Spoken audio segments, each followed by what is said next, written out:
Begoña Suárez Suárez es subdirectora general para...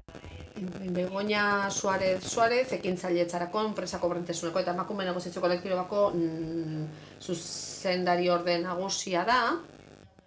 Kaixo, zer moduz, oso pozik hemen egoteaz.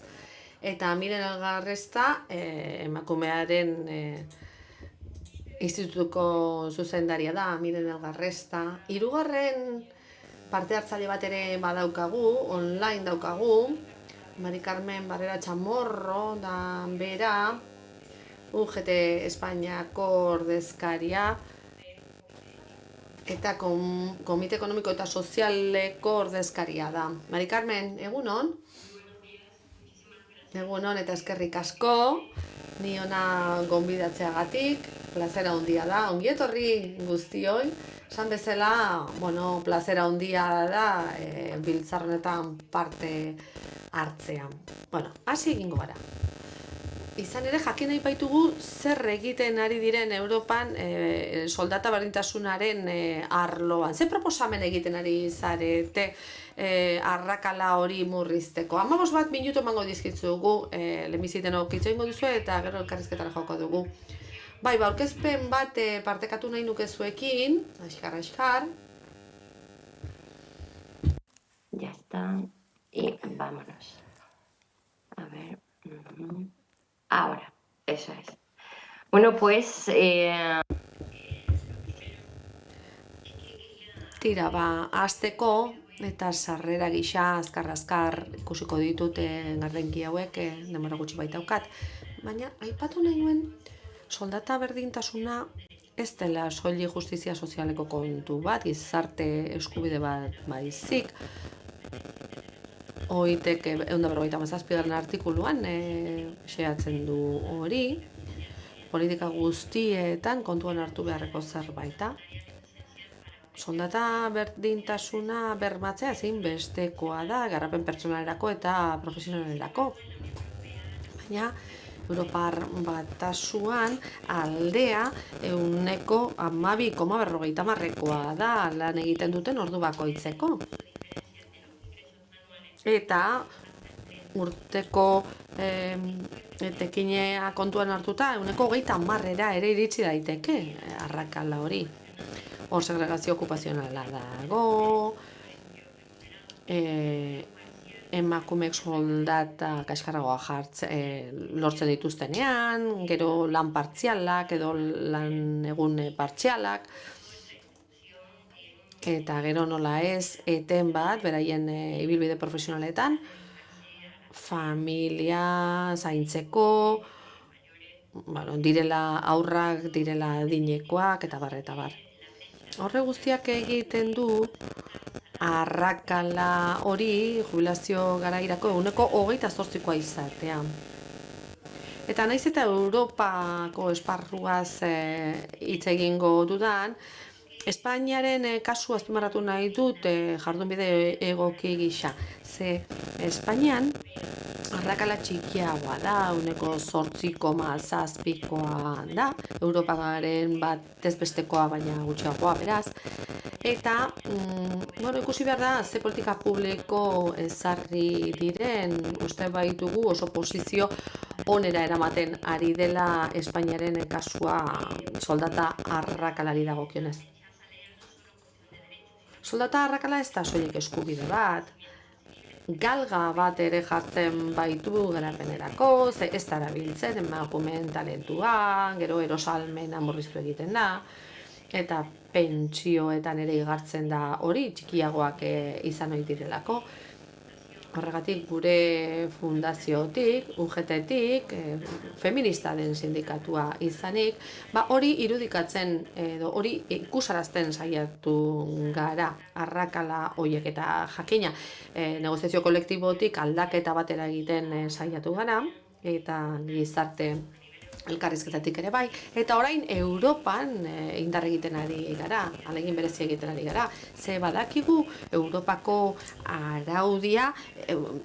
araudi guztiaren ehuneko 70 dela. Eta Europako zenbait erakunderen bidez, UGTek parte har dezake horretan guztian. Orain ikusi ditugun tresna batzuen inguruan, gardentasun zuzentarauan, adibidez, edo gutxieneko soldatan, horietan guztietan badu leku bat. Eta eragin garrantzitsua beraz. Hemen ikusten dugu arrakala, arrakalen grafikoa Europan. Eta ikusten dugu Espainia politika publikoi esker, batez ere gutxieneko soldatari dagokiona, eta horrelako berdintasuna aldeko neurri esker, adibidez enpresetan, ordutegia kontrolatzeari dagokionez, eta ikusten ari gara berdintasunak zeharkako politika bat izan behar duela eta txertatu behar duela bestelako politika guztietan. Baita prestakuntzei eragiten dieten horietan ere, ze badute hor zer esanik. Berdintasunaren inguruan, lan auzitegiak dauzkate buruan, eta baita beste edozein arlo ere non eragin bat daukan, adibidez ordutegiak kontrolatzeak, eta ze hor ere berdintasuna ezinbesteko da prestakuntzatik hasita. Esaten ari nintzen bezala hor badira egiturazko faktoreak, ezta? Horizontalak eta vertikalak, bietatikoak. Adibidez, aldi baterako kontratuak, 174 iristen dira, 74,2. Zer gertatzen da, alderaketak egitea ez dela erraza, ez? Ze araudiak ez dira parekoa, kontratu motak ez dira berberak, leku batean eta bestean, herrialde batean eta bestean. Bestalde hor dago transizio klimatikoa eta digitala, ze lan arrunta, bestelako lan atipikora joaten ari dira, mugitzen ari dira, ez? Eta populazioaren 40% Europan une honetan, modu berri honetan ari da lanean, ez? Enplegu atipikoa den horretan.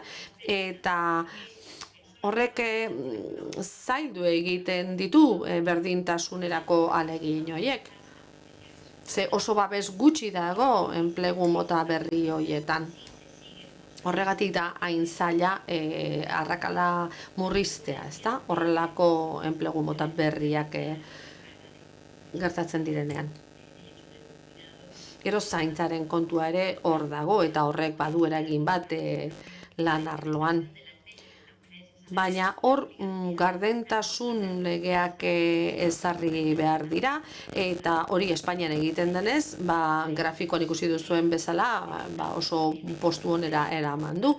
Beste herrialde batzuetan, urte asko daramatzate, hamarkada daramatzate, adibidez Frantzian edo Alemanian, eta hala ere Espainiak datu hobeak lortu ditu. Politika publikoei buruz hitz egiterakoan, den aipatu dut, dago zuzentarau bat, soldata gardentasunari buruzkoa, hori oso tresna baliagarria da, oso indartsua, berria da, eta oraindik ezin izan ditugu emaitzak ikusi, 2023koa baita, baina hor batez ere informazioaren garrantzia aipatzen da, ez? Eta informazioaren gardentasuna, auditoriak egitearena, lan enpleguak egitea enpresan. Gero sindikatuek ere, zeregin garrantzitsua daukate hor, jada aitortuta dauden eskubideak ezartzeko bidean, bestelako neurri positiboak ezartzeko orduan ere, eta baita ere bestelako neurri disuasorioak, alegia horiek ere aurrerapen bat ekarriko dute. Eta areta gehiago ikusiko dugu ekintza efektibo bat etortzen denean zehapenei dagokien, ez? Beraz, aipatu den zuzentarau horrek aurrerapen handia ekarri du, oso garrantzitsua da, baina oraindik ere oso denbora, oso ibilbide laburra egin du, eta gobernu batzuek, adibidez Hungariakoak, sistematikoki blokeatu egin du horrelako konsensuak berdintasunaren bidean. Eta alde asko dago legearen aldetik estatu ezberdinen artean, eta orduan oso zaila da, aipatu dituan neurri horiek abian jartzea. Ze lan zentruetan jarri behar dira martxan lege horiek eta arau horiek, eta gero adierazleak ere behar dira, estatistikak, eta bar fidagarriak izango direnak, non enpresetan eta Europa osoan. Eta hildo horretan ere oraindik lan asko daukagu egiteko, jarraipen bat egin beharko dugulako, ikusteko arau horiek benetan ezartzen ari diren herrialde ezberdinetan. Eta ezin dugu ahaztu antolakuntza kultura bat daukagula non aldaketa oso zaila gertatzen den. Eta gainera jite konservadore bat eta eskuin alderako bat ere badago Europan une honetan. Eta ez du begionez ikusten horrelako berdintasun neurriak ezartzea. Beste kontu bat ere bai, baliabideena. Ze neurri sorta hori abian jartzeko, jakina, finantzak eta ezinbestekoa da. Jarduera guztiak ezarri ahal izateko enpresetako kontrolak, prestakuntza jarduera guztiak, eta bar. Bestalde, badugu beste tresna bat oso garrantzitsua. Europako estrategia, berdintasun estrategia. Ebaluazioa ez da oso ona izan, oso baikorra izan, ze hor ikusten dugu naiz eta neurriak ezarri arrakalak ez direla erabat ixten. Eta naiz eta Europar batasunan lehentasuna ematen zaion soldata arrakala hori murrizteari, oraindik ere ez dira nahiko genuken erantzunak eta emaitzak lortzen, ez? Bestelako prozesu bat abian jarri beharko da, asko handi nahiagoa, asko zurrunagoa, asko zorrotzagoa, soldata gardentasunaren tresna horren ildetik. Gainera, ezinbestekoa da arreta jartzea lan eskubideetarako sarbide horri, ez da, emakumei dagokionez. Aurreko aldian lan hori oso apala izan da, oso ahula izan da, eta behar duguna da lidergo maila guztietan, arlo publiko zein pribatuan, emakume presentziak gehiago izatea, eta horretarako kuota bat ezarri behar da enpresetan. Gero, genero indarkeria prebenitzea ere ezinbestekoa da, eta horre badago oztopo bat, eta hori bota behar da, gainditu behar da oztopo hori. Arauak beharko dira, soilik Europan, baizik eta munduko herrialde guztietan, hain zuzen ere, gero indarkeria hori behin betiko suntsitzeko, eta gero hor zeharkako ikuspegi bat beharko da, Europako politika guzti irango diena. Politika horietan Europako estrategia txertatu beharko dugu, eta hori oraindik ez da gertatu, erronka hori oraindik ere hor dago. Zuzentaragun berria ere kontuan hartu beharko da. Horregatik, ikusi behar dugu ebaluazioa zein den Europako erraminta hauek kontuan hartuta. Ambizio gutxikoa da momentuz, eta Europako Komite Sozial eta Ekonomikotik, nik neuk, UGT-ren partetik proposatu nuen diktamen baten dat sortzea parlamentuari eta komisioari, eta horrela eraso sendoagoa egiteko arrakalari. Europa guztietan dauden arrakala guztiei. Izan ere hemen badago beste arlo oso zail bat, segurtasun sozialaren arloa, hain zuzen ere, eta behar dugu koordinazioan neurriz tinkoagoak hartu. Esan behar da estrukturalki arrakalak daudela, eta horiek eragotzi behar direla Europar Batasuneko herrialde guztietan. Koordinazioa behar dugu herrialde guztietan arrakala hori urratzeko, eta generoan horrek talka bat dauka. Emakumeok arrakala hori aurre egin behar diegu, eta ezin dute gizonek baino eskubide gutxiago izan. 40% baino pentsio gutxiago jasotzen dute eta esklusio soziala daukate. Beraz, printzipio gakoak kontuan hartu behar dira, Europa mailan daudenak, lanaren eskubidea, babesaren eskubidea, eta Europak balio horiek kontuan hartzen ditu, eta beharrezkoa dugu gure proposamen horiek guztiak kontuan hartzeko, solaskide komertzialeekin hitz egiten, eta erresilientzia handiagoa izan behar dugu transizio teknologikoan.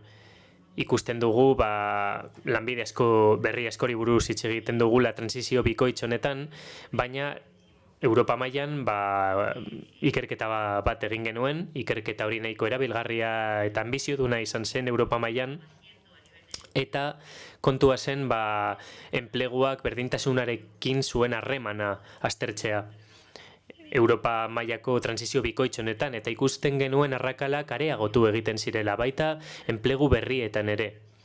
Transizio bikoitzak eragindako enpleguetan ere. Instituzio guztiei animoak eman nahi dizkiegu euren kompetentzien markoetan pauso horiek emateko eta ekintza horiek ziurtatzeko, babes soziala hori bermatzeko, eta lan guztietan arrakala hori urratzeko,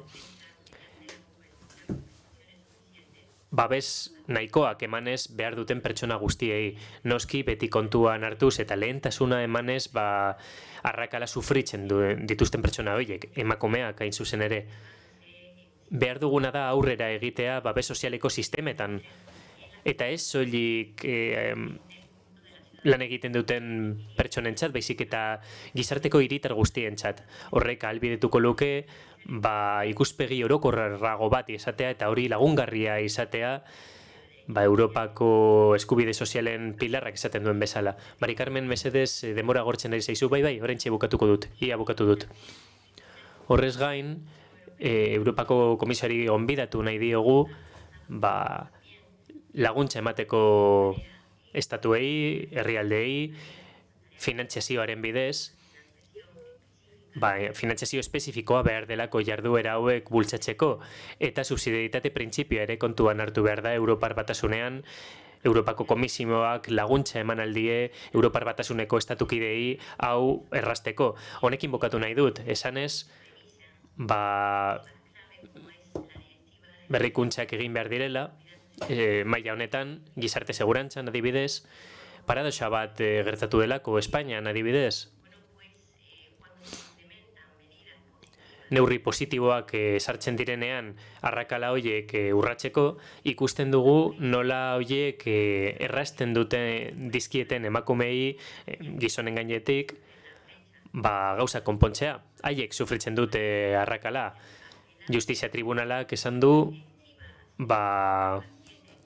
araudia honek berdintasuna bermatu behar duela, eta azkenean esan behar da Europako Tribunalak arrakala urratzeko neurri horien aurka egin duela Espainiaren kasuan gizarte segurantzako prestazio horiekin.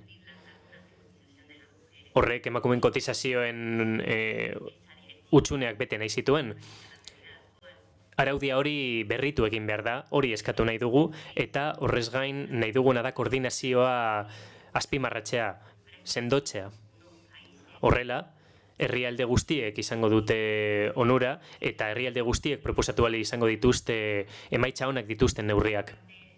Nire aldetik, ezer gehiagorik ez, hau izan da guztia, eta, uste dut denboraz pasatu naizela, ez dudala denbora oso ondo kalkulatu, baina, edozein galdera, edozein zalantza, hemen nago, laguntzeko, eta, jarrituko dut zuen hitzaldi entzuten. Ez kezkatu, horretarako gaude hemen, denbora neurtzeko, badakit zaila dela batzuetan denbora neurtzea, baina horregatik gaudegu.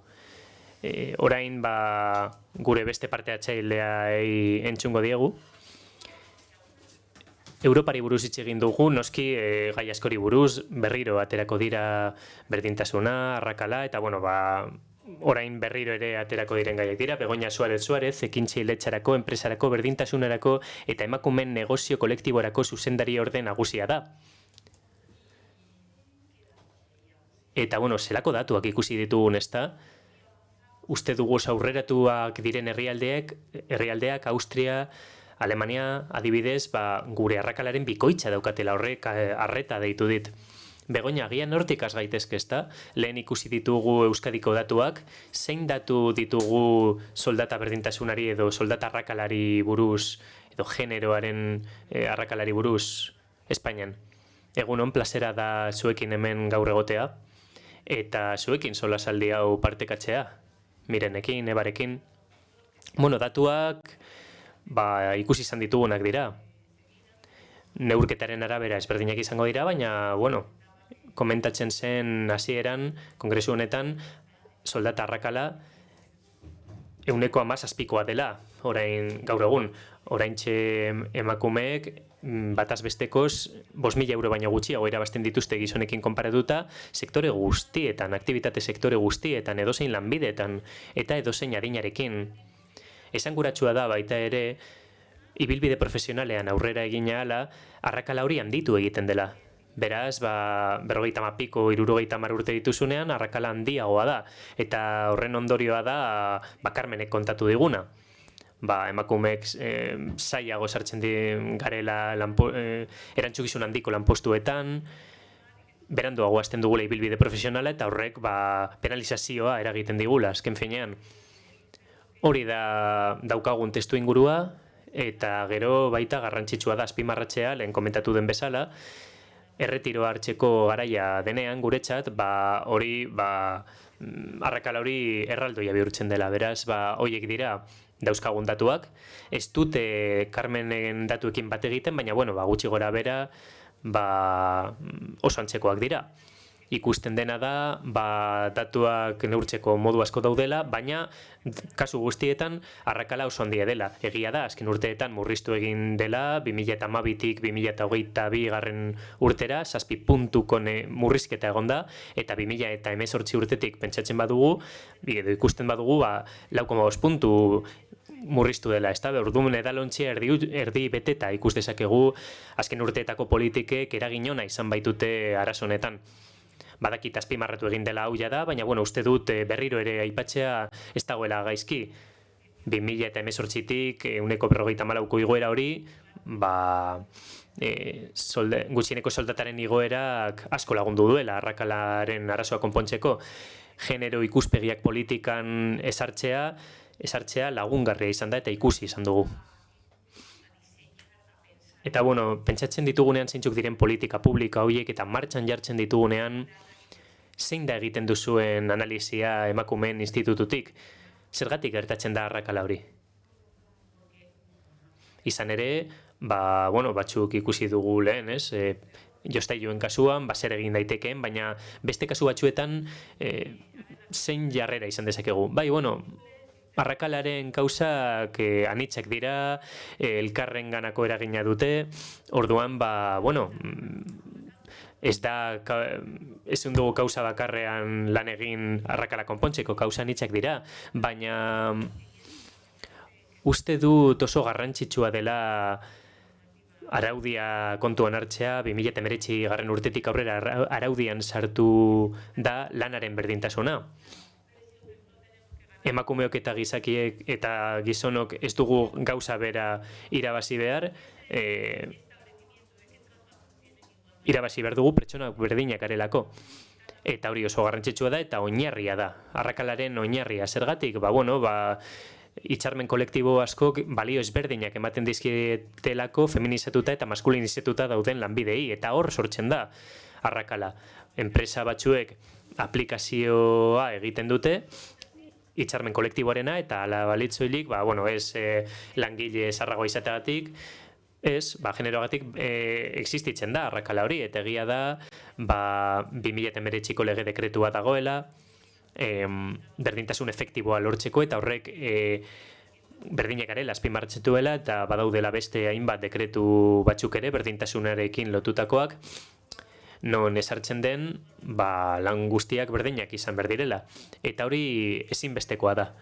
Aplikatu egin behar da balorazio bat lanpostuetan, enpresetan, eta lan handia egin behar da negoziazio kolektiboan, esan bezala, feminizatutako jarduera horiek eliminatzeko, garbiketa adibidez ez izateko sektore feminizatu bat, eta industria sektore ez izatea maskulinizatuta, lana da eta balio berdina dauka, hori oso garrantzitsua da. Lehen Jolandak esan du, adibidez, zaintza lanak, ez da, zelako balioa ematen diogun horri, ez da. Balioa ematen diogu, emakumeak zaindari bikainak dira, baina merkatura zoazenean, merkatuak ez di horri balio horik ematen. Eta hitzarmenak diren bezalakoak. Badira hitzarmen oso prekarioak. Ministeriotik eta institututik zein neurri hartu izan dira eta nola funtzionatzen ari dira. Lehen Mari Carmenek komentatu digu, adierazle fidagarriak behar direla zein efektu izaten ari diren ikusteko neurrien kasuan. Zuen kasuan, zeintzuk dira hartu beharko lirateken neurriak edo hartu diren neurriak, bai araudian eta bai modu praktikoan. Araudiari dagokionez gobernu zentralaren partetik, lehen ere esan da, aipatu da lan erreforma, eta, gizonen eta emakumeon berdintasunaren arloan nik azpimarratuko nuke 2019ko lege dekretua lehen aipatu dut. Berdintasuna lortzeko premiazko neurriak kontuan hartzen dituena.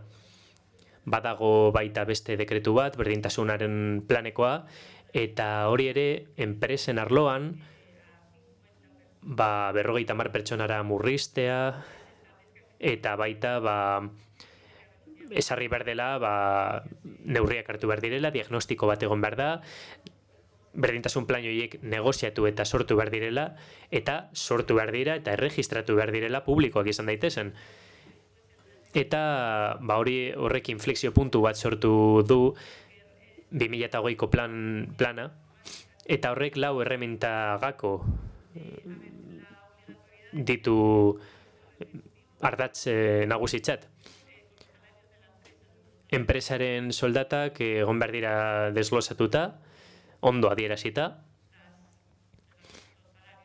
Soldata guztiak gardenak izan behar dira, eta enpresek berdintasun plan bat sortu behar dute, balorazio plan bat izan behar dute, ezinbestekoa da lehen esan dudanagatik, eta auditoretza retributibo bat egin behar da, ikusteko zein den egoera, eta ikusteko nondik ies egiten dizkiguten soldataren berdintasunak ikusi behar dugu gardentasunarekin, pertsonen lege ordezkaritza gardena izatea, eta horiek noski makropolitikak dira, legeak dira, baita badaukagu duela gutxi onartu zen paritate legea, eta horrek ere noski lagunduko du gero eta emakume gehiago lanpostu, erantzukizun handieneko lanpostuak izaten. Emakumeon institututik bermatu behar dugu hori araudia, indarrean sartu den araudia hori benetan betetzea, eta nahiko harro gaude agente sozial guztiekin 3 erremintagako lortu ditugula. Soldaten erregistroa, lanpostuen balorazioko erreminta eta auditoretza retributibuko erreminta. Akordio bat lortu dugu, badaude erreminta publikoak, adostuak, eta enpresa horiek sarbidea dute erreminta horietara, eta uste dut horrek asko errazten duela negoziaketaren hasiera, ez da berdina negoziazio bat astea esaten, zein erreminta hartu ditugu kontuan, nik uste dut hau, nik uste dut bestea, nik ez daki zer, orain badaukagu oinarri bat, adostuta ditugu zeintzuk diren erreminta horiek, eta hortik aurrera egin dezakegu. Erreminta horiek edatu egin behar ditugu, hori gure emakumeen institutaren lanaren oso parte garrantzitsu bat da, horrez gain,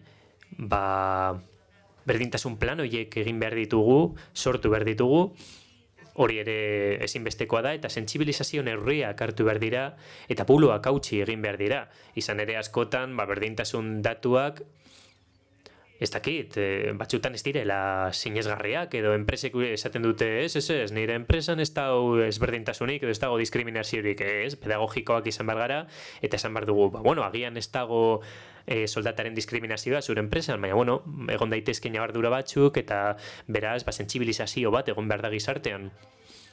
Eta orain hasiko gara guretzat oso garrantzitsua den gauza batean lan egiten, ea fruitu onak ematen dituen. Negoziazio kolektiboa bultzatu nahi dugu genero ikuspegiarekin. Lehen bilera bat egin dugu solaskideekin, eta kontsentso bat sortu nahi dugu, akordio bat 2025 urterako, eta ea sortea daukagun. Agian urrengo maira gonbidatu behar zaitugu, ezta? Bai, egiten badugu, bai. Horri buruz hitz egingo dugu izan ere. Negoziaketa kolektibo horri buruz, genero ikuspegi baten bitartez.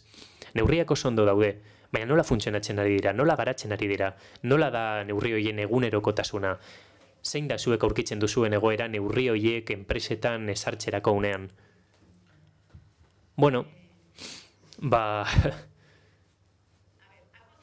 Egia da asko kostatu duela, lan handia izan dela berdintasun planekin hastea, hori ezin dugu zalantzan jarri. Eta, nik uste dut badaudela kontzientzia handia duten enpresak, eta enpresa batzuk uste dute haientzat ona dela berdintasun planak ezartzea, diagnostiko bat egitea zentzu honetan, izan ere, neurtzen ez dena eta aztertzen ez duzuna ezagutzen azken finean. Eta garrantzitsua da ezagutzeaz. Egia da berdintasun planek batzutan berdintasun planei etzaiela merezi duten garrantzia ematen, eta enpresa askori kostatu egiten zaiela plan horiek martxan jartzea. Maian eseri aurretik, galdetu dut zeintzuk zenbat enpresek behartuta egin dituzten plan horiek. Eta datuak ditugu lan ministeriotik. Hilabete honetako datuak dira. 21.000 enpresa inguruk erregistratu egin dute euren berdintasun plana, eta estimazio bat dago lan ministeriotik. 20% falta dela, enpresen 20%ik ez dutela berdintasun plan hori egin oraindik. Nik uste dut hasiera oso zaila eta gogorra izan zela, baina uste dut hemendik aurrera pausoak eman ditugula, hobetzen aritu garela, eta kontratazio publikoan uste dut behartu behar dela berdintasun plan hori egitera. Erreminta oso erabilgarria da, enpresei animatzen die aurrera pausoak ematen, eta nik uste dut errege dekretuak sartzen duela nola negoziatu behar diren, eta zein ordezkaritza izan behar duten negoziatzeko langileekin, eta horrek prozesu osoa erraztu egiten du, ezta? Ebaluazioa erraztu egiten du, prozesua erraztu egiten du, eta nik uste dut sentsibilizazioa falta dela oraindik.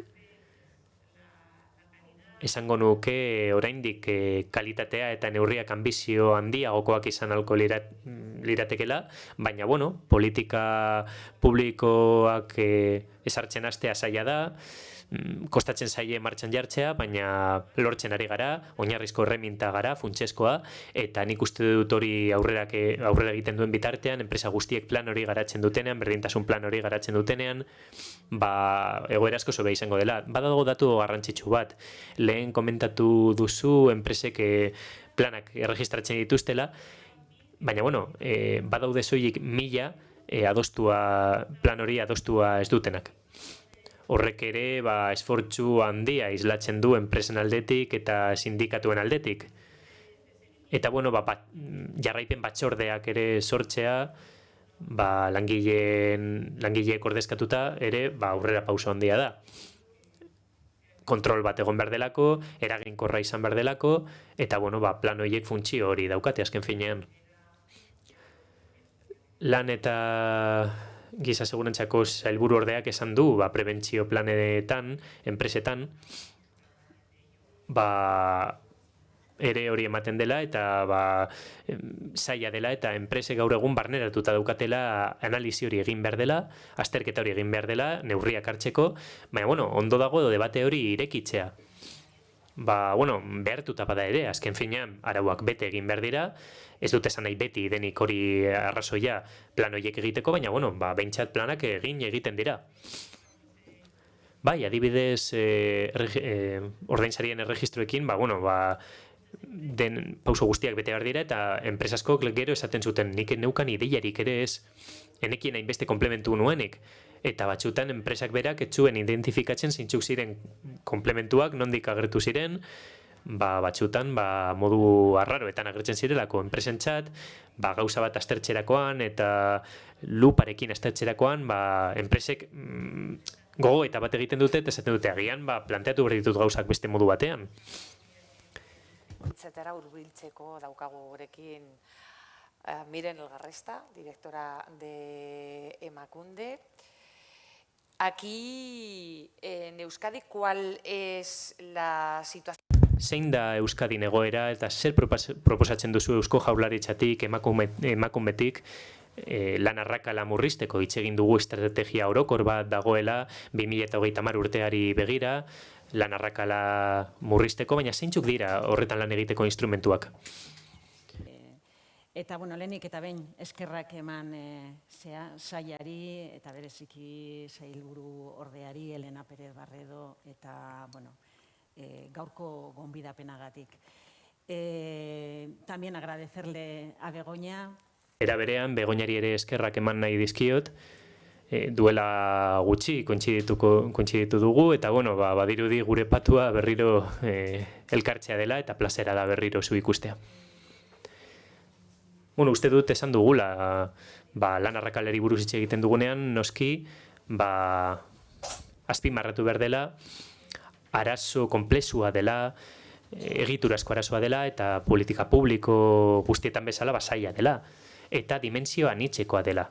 Badaude faktore ezberdinak arrakala hori sortzen dutenak, eta garrantzitsua da horiek ezagutzea. Horretarako, erantzun integrala izan behar dugu, esan duzu, eta ondo esan duzu, 2018tik Euskadik estrategia orokor bat daukala, arrakala hori konpontzeko eta murrizteko. Era berean, inspiratuta dago Europak hartutako estrategian, Europarekin lan egiten ari baikara arrakala murrizteko. Koordinazio hori izan ere gakoa da. Eusko Jaurlaritzan badakigu, Eusko Jaurlaritza oso konprometituta dago eta departamentu guztiek elkarrekin lan egiten dugu, koordinazio hori sustatzeko gure departamentu ezberdinen artean, eta helburua oso argia da. Nik uste dut helburuak ambiziodunak izan behar direla, eta horretan gaude. Izan ere, Mari Carmenek ondo islatu digu grafika batean, datuek ez dute gezurrik izaten, eta estrategia honekin nahi duguna da 2030 urterako irizpide horretan herrialde aurreratuenen artean kokatzen. Arrakala hau murriztari dagokionez, baina ez hori soilik. Horrekin batera, Emakume Institutuak bere estrategia onartu egin du 2030 urteari begira, eta 11 helmuga ezberdin daude. Horietako bat, arrakala erdira murriztea. Ea kapasakaren, orain gauden 17tik 8 pasatzea, ez dakit kapasak izango arren, ikuste dut baietz, bide honetatik jarraitzen badugu. Eta zeintzuk dira proposamenak? Ondo esan dugun bezala, arrakala dimentsio anitzetakoa da, eta faktore ezberdinek osatzen dute. Badago faktore bat oso garrantzitsua dena, dimentsio altu batean eragina duena, eta da segregazio okupazionala. Lan arrakala, gaur egun oraindik ere, nik uste dut gizarteak orokorrean diskriminazio gisa erabiltzen duela soldatak ezartzerako unean, eta lan arrakalak soldata diskriminazioarekin zerikusia du, baina ez hori errekin bakarrik. segregazio okupazionala ere arazo larria da. Eta gure kulturan asko dibizio handiak daude, sexuari dagokionez, eta lanaren aukerak ezberdinak dira. Segregazio okupazional hori arazoa delako. Horrela erakusten dizkigute datuek. Beraz, hori konpondu behar dugu, segregazio okupazional horren aurka egin behar dugu, eta, pausoak ematen jarraitu behar dugu, emakumeok lidergo postu horiek izateko, formazioa eta talentua etxaigu falta, baina, badaude faktore horiek eta hori konpondu behar dugu. Emakumeok garrantzi handiko lanpostuetan sartzeko, eta, adibidez ikusten dugu nolakoa den balore falta horiek, balio soziala, balio ekonomikoa, baina arazo horri ikusgarritasuna eman behar diogu. Zaintzaren balioa gure gizartean izan ere, koerantzukizun hori behar dugu. Koerantzukizun marko berri hori behar dugu, familiaren, enpresen eta sektore guztien arloan, pisu handia baitute arlo ezberdinek. Instituzioek hori bultzatu behar dute. Eta noski, formakuntza ere sustatu egin behar da. Berdintasun politikei buruz iritzi asko daude, uste dut denek daukatela zerbait esateko berdintasun politikei buruz, baina formakuntza falta zaigu, ezagutza falta zaigu. Eta, lehen aipatu dira berdintasun planak, ezinbestekoak dira, ibilbide horri osatzeko, formakuntza hori ezinbestekoa da, negoziak eta kolektiboko mahai ezberdinetan, horretan lan egiten ari gara Euskadin, bi aldeetako formakuntza izateko. Ezagutza eta, negoziak eta kolektiboaren arloan baita. Eta hori ez soilik justizia sozialagatik. Horrez gain, erakusketek, datuek erakusten digute, horrek hazkunde ekonomikoa sustatzen duela gure herrialdean. Jarduera ekonomikoa piztu egiten da. Eta baita ere baliogarria da kontziliazioa lortzen gure gizartean. Denok behar baitugu kontziliazio hori, gizonek eta emakumeak. Eta, esparru honetan, berdintzeko batzea kontzeptu honetan, lan arrakala murrizteko, zein rol jokatu behar dute enpresek, zein mezu emango zeniekete? Nire ustez Begoña gako handiak eman ditu. Egia da marko legal berria daukagula, baina, enpresek ezin dira konformatu legalitatearekin. Uste dut pauso gehiago eman behar direla, eta jokoaren arau berriak bete egin behar direla. Enpresak, zentzu honetan, euren gogoetak egiten ari dira, talentuaren garrantzia ere ezin dugu ahaztu, ezin dugu talentuaren parte bat ahaztu, formakuntza bikaina baita, emakumeon kasuan, momentu honetan goi mailako tituluetan emakumeok emaitza harrigarriak eta bikainak lortzen baititugulako, hor ez dago aitzakiarik, baina garrantzitsua da esatea enpresaek demanda sozialari entzuten hasi dela eta orain testuinguru berria batean kokatuta gaudela. Erreminteak hor daude, berdintasun planak hor baude, ez horiek berdintasun plan horiek egitea eta sortzea duela gutxira arte, hau beteko dugu, badaukagu berdintasun plan bat eta kitxo. Eta hori azken finean, kasoi batean gerditzen da gordeta, plan hori garatu egin behar da, eta horretarako marko legala ondo dago, baina horretaz gain politika publikoak behar dira. Politika publiko hori gure errealitatera iritsi behar da, enpresen errealitatera. Zein da daukagun esperientzia institututik?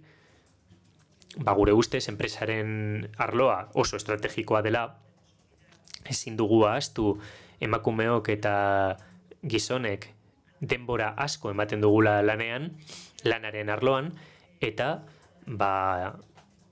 ezberdintasunen parte handi bat lanaren munduan ematen dela. Orduan, erreminta hauei laguntza eman behar diegu berdintasun planak garatzeko, baina batez ere plan horiek betetxerako orduan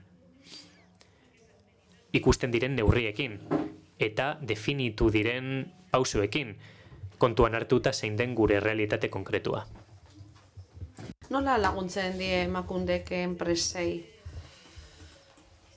Estrategia ezberdinak edo jarduera ezberdinak erabiltzen ditugu. Jakina, aholkularitza oso garrantzitsua da, baita enpresei laguntzea, enpresen bide lagun izatea. Eta gure jarduera planean, aholkularitza hori proiektatzen dugu jardunaldiak antolatuz eta erabilgarri izango diren tresnak sortuz eta hor etengabeko lanean dihardugu. Baina, sustapen lan bat ere egiten dugu, alegia berdintasun politika publikoak txertatzeko laguntza enpresa barruan. Adibidez, zigilu bat ematen diegu, nola adierazten duena emakunderekin bat egiten dutela, bikaintasun zigilu bat da, eta zenbait enpresetan behar bada handi nahiegia iruditzen zaie helburu hori, zeilu hori, zigilu hori, behar bada eskala bat sortu beharko dugu zigilu hori dagokienez, baina garrantzitsua da baita ere enpresen arteko esperientzien trukea antolatzea garrantzitsua da, eta horretarako sare bat sortu dugu. Enpresek jarduerak antola ditzaketelako, gure enpresak oso anitzak dira eraskotakoak, eta Euskadiren kasuan enpresa txikia da nagusi. Eta beraz, lege marko berri honen arabera, 50 langiletik aurrera, kontuan hartu beharreko gai bat da gurea Euskadiko enpresa askorentzat.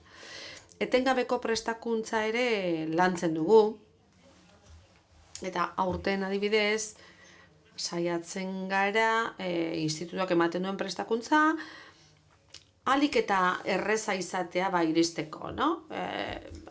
Orduan, online egiten dugu kasu honetan, emakumeen eskola deritzon prestakuntza hori, eta ardura bat dutenek, enpresa barruan, giza baliabideak antolatzeko, eta aukera hori daukate, horrako prestakuntza bat izateko kalitatezkoa da gainera prestakuntzari. 10 minutu geratzen zaizkigu gutxi gora bera, galderak hartzeko.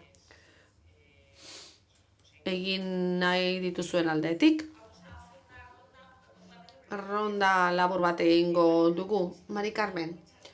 Gustatuko litzaidake hemen zaudela aprobetxatzea galdetzeko, herrialderen batean baote dagoen horrelako erreferenteren bat, ezta? Ze gaur hemen ideia jasotzen ari gara, ez? Orduan badago herrialderen bate berdintasun kontuetan, soldata berdintasunean erreferente izan daitekena.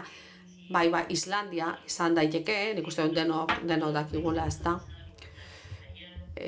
Soldata berdintasunez aurreratuena izango litzateke. 2018tik ona, 25 langiletik gorako enpresek ziurtatu behar dute soldata bera ordaintzen diela langile guztiei. Eta gainera hori oso eraginkorra izan da, eta arrakala asko murriztu da Islandian. Hor jakina isunak ere aplikatu dira, planteatu dira. Enpresetan neurriak hartzen dituen beste herrialde bat Suedia da.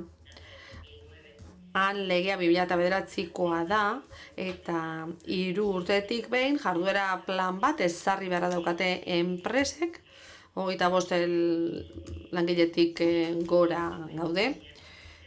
2006-2008 bitarte horretan doikuntza batzuk egin ziren, 25 langiletik gorako enpresetan plan horren arabera, 600 enpresei eragin ziren horrek. Eta gero badira beste herrialde batzuk, non berdintasun araudiak askoz zaharragoa dire, 1975koak dira, baita Frantzian ere, eta, karo, araudi horiek emaitza ezberdinak eman dituzte, eta arrakasta maila ezberdina. Baina, esan bezala, Islandiaren adibidea emango nuke, esango nuke Espainian egiten ari garen horren bidetik dijoela, ez? Dijoela. CAP-nak aplikatzen dira, baina oso egonkorra edo sendoa da sistema hori. Aurkezpenean esan dudan bezala, Europan ikusten da ezinbestekoa dela lan ikuskaritzekin koordinazio lan bat egitea, prestakuntza ematea baita ere, zigilok eman behar dituzten hoiei, eta lan ikuskaritzekin ere lan egin behar da. Ezinbesteko baita jarraipen lana egitea, neurrien eta planena.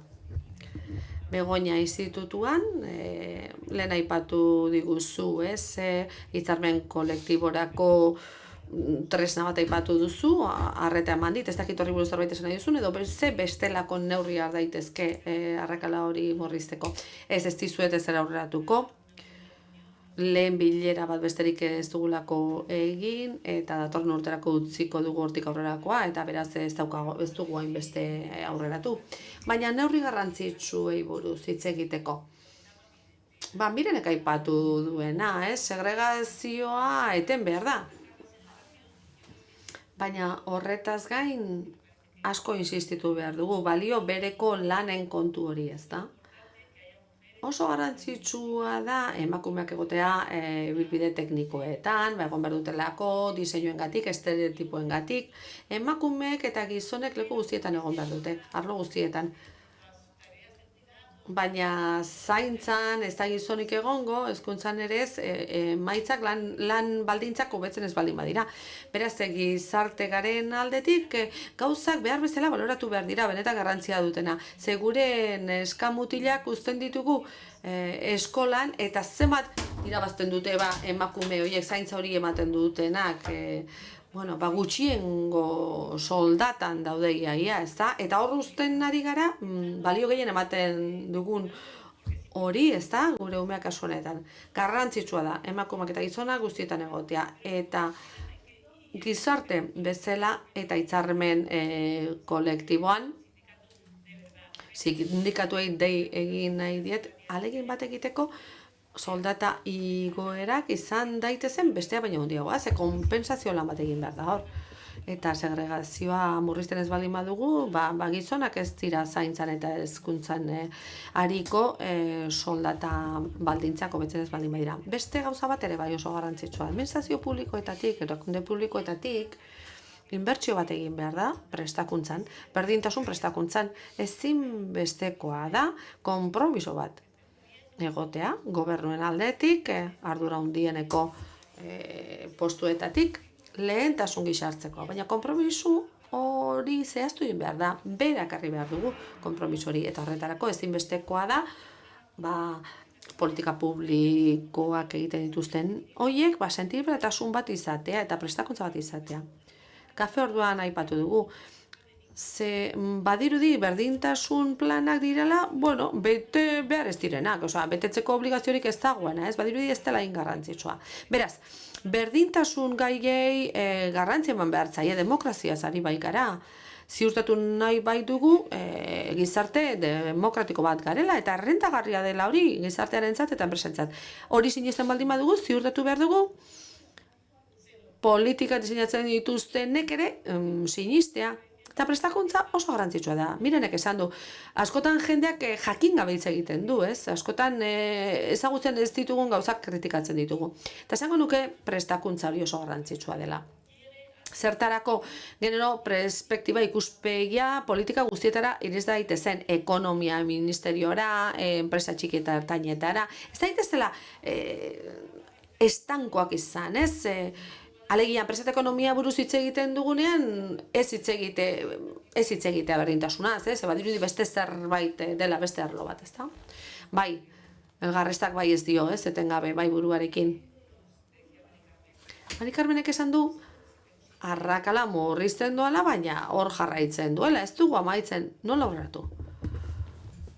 Nik ez du konfiantzarik galdu nahi, bai, nik esango nuke, hozka egin diogula. Nik urte batzu dara matzat berdintasun politiketan lanean, eta orain 17% gara, baina 24an egon gara, 2016an, adibidez. Eta argi geratzen da, politika publiko bat daukagunean benetan behar bati erantzuten diona eta behar bezala diseinatuta dagoela, orduan datuak ikusten dira, aldatzen dira, alegia denbora gutxian lortu dugu arrakala hori, soldata arrakala hori murriztea. Jakina, badira bestelako faktore batzuk, nola lortu adibidez lan merkatua utz ez dezaten emakumeek, zaintzen kontuak edo aurreskolak, orain dela gutxi arte garestiak ziren, eta, bueno, soldata baldintza txarra zuten emakumeek, orduan lan merkatua uzten zuten, ezta? Baina orain aurreskolak doakoak dira, eta horri esker, emakumeentzat ez da hain erraza lan merkatua uztea, ez dute hain erraz uzten, ez da, eta horrek ere eragin zuzena zuen soldata arrakalan. Eta politikaren definizioa oso garrantzitsua da. Ondo esan duzun bezala, Begoñak esan duen bezala, politika publiko hau ez da txikiagoa, ez da garrantzitsuagokoa, ez, uste dut gero eta gehiago kontuan hartzen gaituztela sektorekako politika diseinatzerakoan. Eta gainera berrikuntza aldagai moduan hartzen dute. Ze gai baldin bagara erakusteko dauzkagun datuekin, naiz eta gehiago behar ditugun, diagnosi fase horretan. Ikusten baldin badugu, nahikoa datu dagola sexuen arabera segregatuak ikusteko non dagoen aldea, non dagoen desberdintasuna eta non dagoen politikaren aldagai berritzailea murrizketa posible egiten duena, hori da lortu behar duguna. Horregatik hitz egiten dugu lanerako tresnez politika erakinkorragoa delako bide horretatik. Miren, esan duzu urte asko daramatza, zula berdintasun politiketan lanean. Orain gehiago kostatzen da, negazionismoari buruz zenuen hitz egin nahi, ze hemen danoke oso sinetsita gaude egiten ari garen horretaz, existitzen dela soldata arrakala bat, ezta? Baina hitz egiten duzun guztiekin, esaten dizute, Jolandak esan duen bezala, ni juten naiz enpresaburu emakumeen gana, eta esaten diote, ez, nik ez dut hori nozitu, enpresetan esaten dizute, Begoñak esan duen bezala, ez, gure enpresan ez da hori gertatzen. Gehiago kostatzen da orain?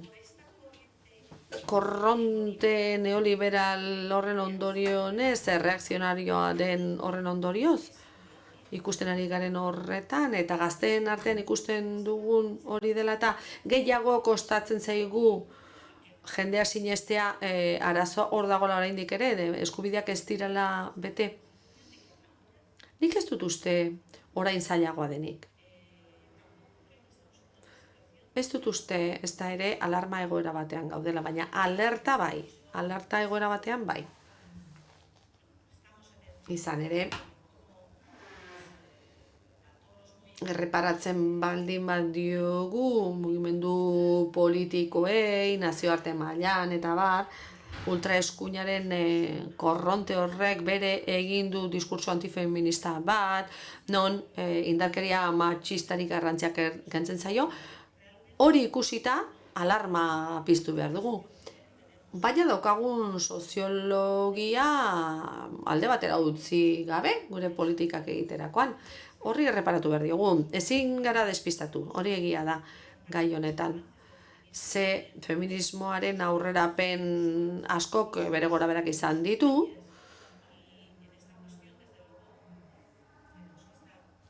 eta gai honetan alerta ezinbestekoa da atzerapausorik ez emateko, eta gauza kontsolidatu egin behar ditu, egonkortu egin behar ditugu, politika egonkortu bat behar dugu gizartearen beharrei erantzungo diona.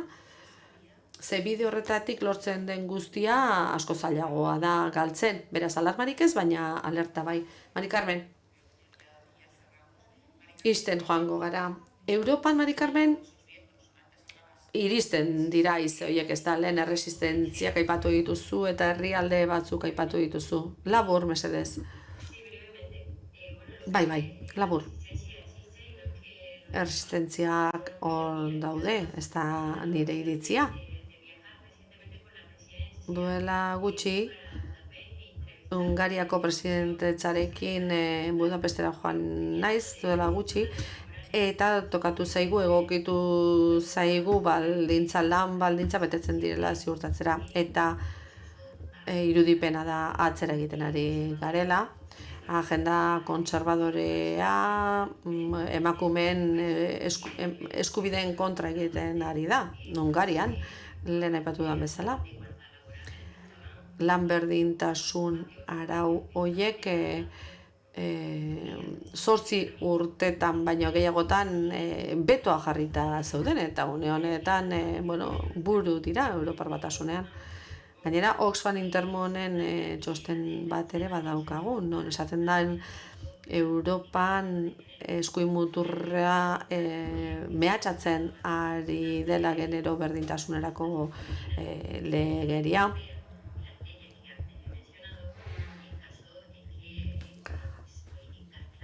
Eta zenbait politika giltzarri zirenak oraindik ez dira aplikatzen ari, ez modu eraginkorrean. Ze ez ditugu soilik zuzentarauak behar, bestelako tresnak eta mekanismoak ezinbestekoak zaizkigu, helburu horiek lortuko baditugu. Gainera, lan esparru guztien implikazioa behar dugu, hor gertatzen baita desberdinkeria.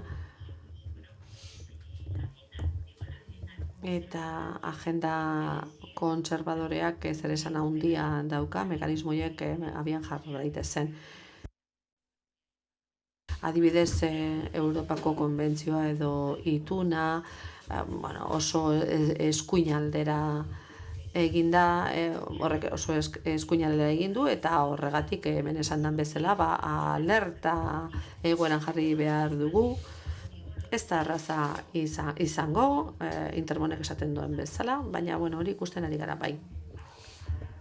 Alerta bai, alarmarik ez Mirenek esan duen bezala Begoña amaitzeko, bai, ni ados nago, Carmenek eta Mirenek esan dakoarekin, baina esan nahi nuke baita ere, inoiz ez dela erraza izan, aurrerapen hauek beti kosta izan zaizkigula, eta duela urte askotik ona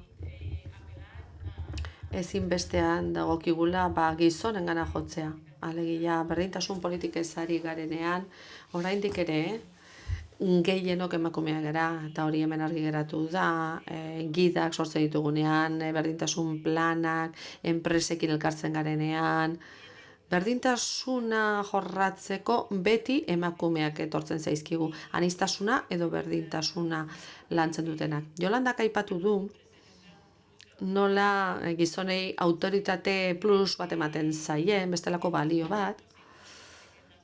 Nik uste dute gizonak berdintasun politiketan implikatu egin behar dutela, eta hori aztertu beharko dugu. Nik gizonei dei egin nahi diet. Ze parte hartzen ez badute, badirudi politika txikiagoa dela, ez da emakumei eragiten diena, gauza txikia, ez da? Bai, arriskuak hor daude, ados nago, baina nik uste dute urte luzetan zehar aurrera egin dugula emakumeok, eta saiatu gara gizonak ere hor egon daitezen, baina uste dute jarraitzen duela hor defizit bat egoten politika publikoi dagokienez berdintasunen arloan. Horrela amaituko dugu, lehen inguru hau, Mari Carmen Barrera, Begoña Suárez eta Miren Elgarresta. Zuen ekarpenengatik, muchísimas gracias por acompañarnos.